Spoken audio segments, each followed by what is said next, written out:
So, why am I in my car? Why am I in my car while presenting to you about innovations in teaching during COVID? The premise of my talk is to get you to think about areas within your realm that you can use to do teaching where you will feel alert, engaged, have new thoughts and ideas, even for lectures that you may have been lecturing for 20, 30 years, or just a lot of times. Of course, we were not alone trying to teach online. Everybody is trying to teach online during COVID. Did you see the TikTok challenge? Mostly for elementary school teachers, although one Emory professor became semi-famous for doing this also. But putting a sticker on your face for every time a student wrote in the chat box or engaged with the class. It's clever and a little gimmicky, but perhaps that was a way for teachers to have fun and to encourage their students to participate. I'm here to tell you that there's some other ways and ideas that you can think of to be engaged yourself in ways that will help engage you and your students. In my car one day I was driving and I had to stop at a Walmart parking lot. Didn't want to lecture from a Walmart parking lot, but I was on a road where I needed to make a break in my drive to teach. This was a back-to-back two-class experience, and I really felt nervous to have to spend 3 hours sitting in my car lecturing. Because of COVID, I was not able to go into a Starbucks or go someplace that maybe would have been a little bit more private.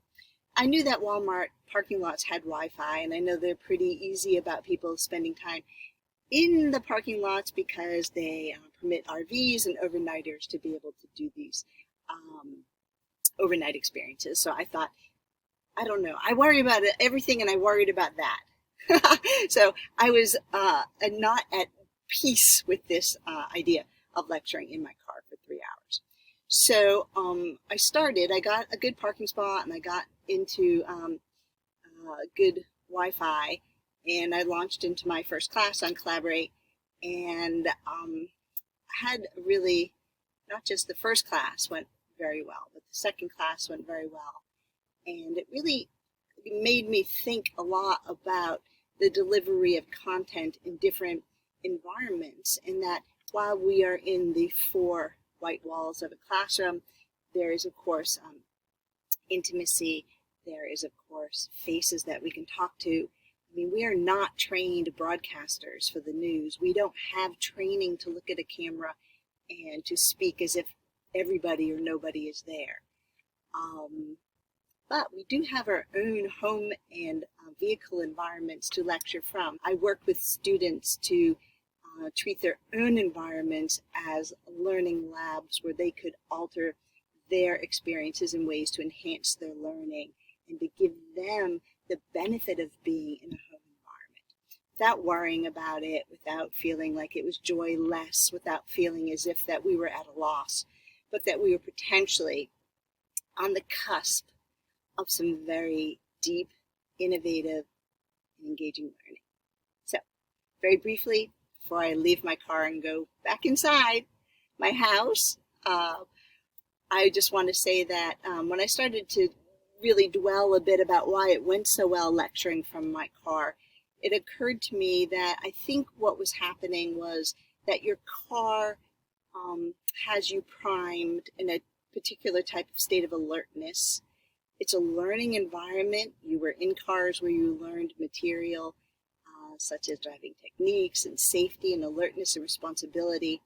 And it made me wonder if that being immersed in my car was not kind of arousing these types of learning that I had in the past, and that it was influencing the way that I interpreted, spoke of, engaged with my material.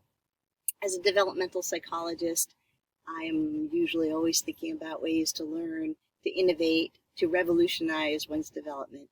And I hope you will be open to learning some, new ways to teach, and perhaps to encourage you to experiment with your teaching in your wonderful home environment.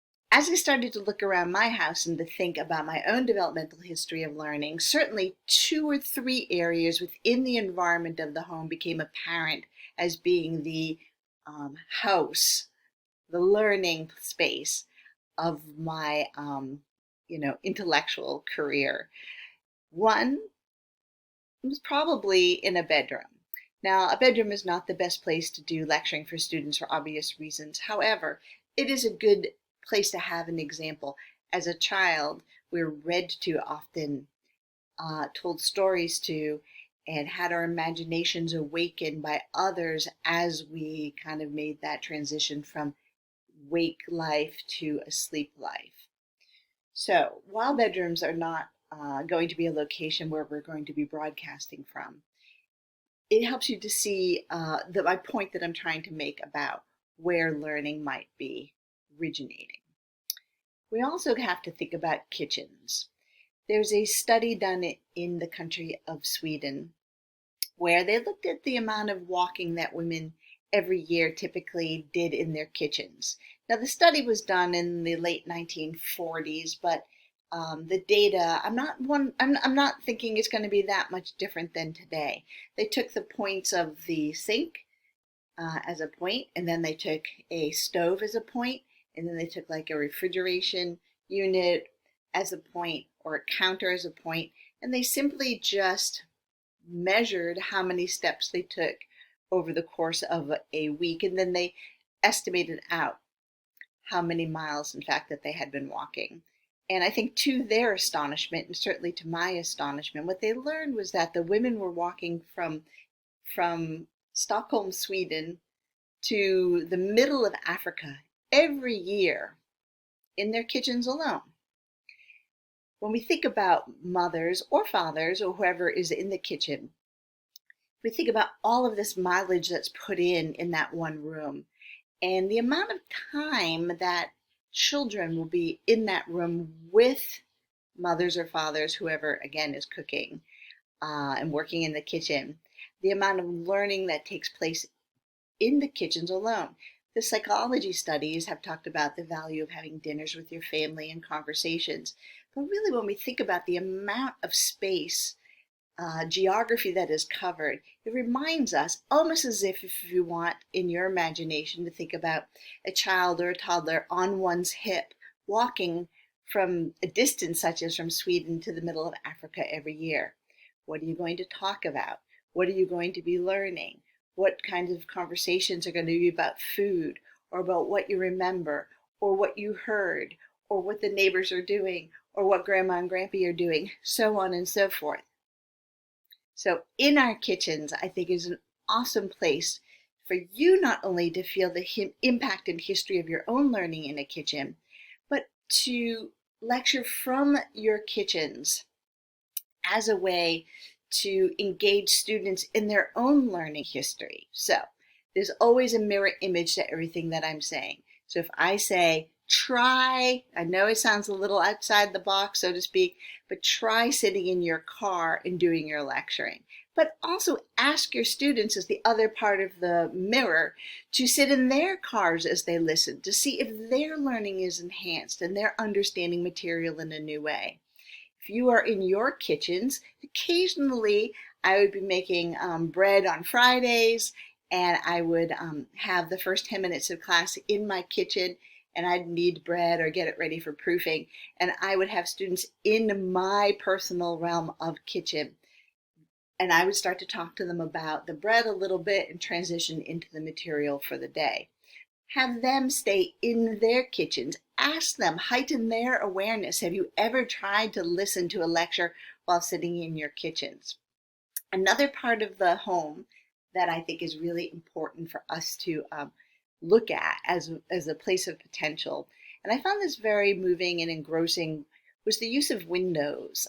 In classrooms often, I don't really have too many memories of, in any classroom throughout the history of my own teaching, where I would be staring outside a window in any meaningful way.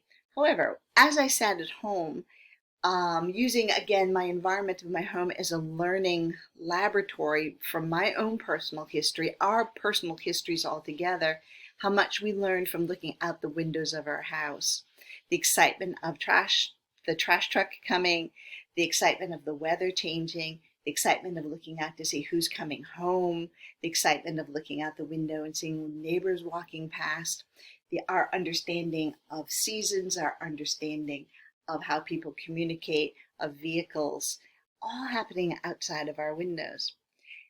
When I was at home and looking for ways to engage my students without the use of stickers necessarily, I asked them to sit by their windows to mirror what I was doing.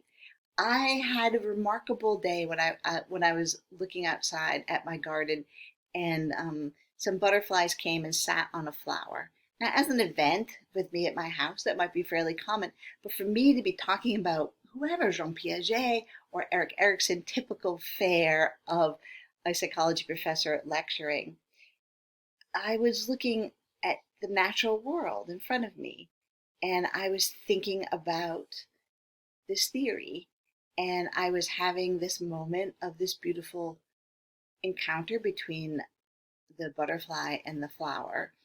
And it occurred to me that the material felt different. It felt detached from the classroom where I had always lectured it, and that I did feel that my segues were different, and I did feel that my inspiration had changed, and I did feel the material was renewed and refreshing to me in a way that engaged me, that could only have engaged the students who are listening to me in the classroom, if that makes sense. I asked my students to sit near windows and to look out at nature. I asked my students to mirror what I was doing at the time and to see if it made sense to them to have take advantage of, again, this unique environment that we were learning in.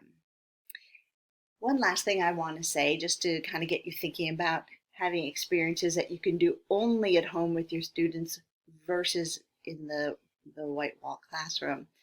I tried to engage them in exercises where we made tea, and we had fragrant teas, and we made them and we showed our teas to each other. And I talked a little bit about the research on aromatherapy and the way that the brain works, and different areas of the brain can be stimulated through sensory system. Some people took crushed parsley from their gardens and smelled it.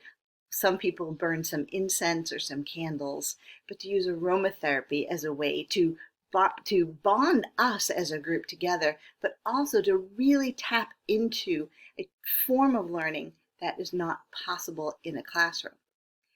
Another day, what we did was that we looked at art, to look at your favorite piece of art, or to have some art that it be in front of you while I was lecturing, to be inspirational, to give you a feeling of something that was slightly greater than anything else I could provide visually for them in the classroom setting. One day I sat outside and I had a fire pit on, and I sat by the fire pit and I played cowgirl songs, and I had them look at a fire over my shoulder in my fire bowl as I was lecturing. There's some really good psychoanalytic theory about the meaning of fire, but also anthropologically speaking, along with psychoanalytic theory, sort of this very deep Jungian archetype of fire. Really probably the first environmental type of experience people had with learning. One can guess, with sitting and re-evoking the archetype of fire while one is lecturing to your students. And I have to tell you, having a warm fire at my back, looking into the camera as my students were listening, I think was very meaningful to me. And I think it was meaningful to my students. I just recalling that particular day I had unbelievable sort of engagement with my students who were writing a lot and talking to me a lot. And I just wanted to give you those few ideas about enhancing instead of fighting against the lack of what you're used to doing. And, there's no shame to having a whiteboard and for you to be writing on a whiteboard inside your home. But putting away the whiteboard or the chalkboard or even the usual affair of teaching, such as a PowerPoint, is okay. It's okay to embrace what you have in your home, to tap into your own learning histories, and to engage students in these mirror exercises to bring you together as a group, and to take unique types of sensory experiences, whether they're visual or through smell or through the sense of touch, such as a fire, or by holding some warm tea or coffee, to help the brain to stretch itself and to wrap these experiences around the material that you are giving your students. And I've had a great semester, and I loved every class with my students, as challenging as it was to somehow feel like I had to be a broadcaster versus a professor. These experiences revolutionized my teaching over COVID.